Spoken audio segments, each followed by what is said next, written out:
The IRS, your unexpected financial ally in the prepaid account. Maximizing your secret prepaid account through the Treasury.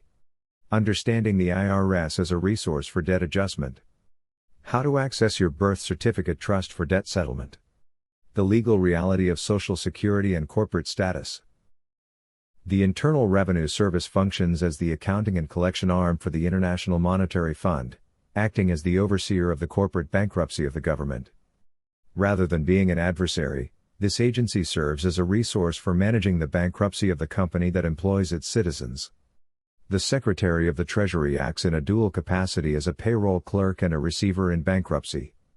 By utilizing specific documentation, individuals can request that the Secretary or the agency adjust accounts to settle debts, taxes, and other financial obligations using a prepaid account established at birth. This process involves accepting a bill for its value and returning it to the Treasury to set the account balance to zero for common expenses like car payments, credit cards, and utilities. To access this prepaid account, one must obtain a certified copy of their birth certificate and perform an accepted for value procedure. This involves creating a bond to guarantee no harm is done and filing a financing statement to prove a security interest in the birth certificate. These documents are sent to the Secretary of the Treasury to notify the government of the intent to use the expense account associated with one's employment by the corporate state. When a bill is received, it is a presentment attempting to create new money through your liability. By accepting the bill for value, you use your exemption to offset the debt rather than paying with the equity created by your physical labor, such as Federal Reserve notes. The government mandates Social Security numbers to gain access to these prepaid accounts through the creation of a Discharge trust. This legal structure places the beneficiary's equitable interest under the control of a trustee.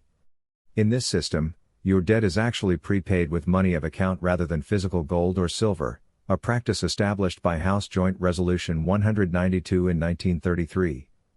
The application for Social Security is essentially a power of attorney granted to the corporation, which then styles the individual's name in all capital letters to represent a corporate entity.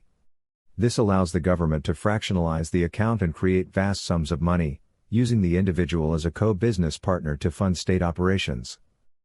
The birth certificate serves as a title to the individual's future labor, which was pledged as collateral to international bankers when the government entered bankruptcy in 1933. At birth, the certificate was valued at approximately $1 million.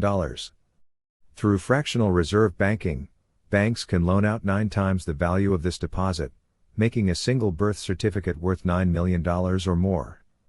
Much like a car title, the government holds the birth certificate while the individual provides the actual value through labor.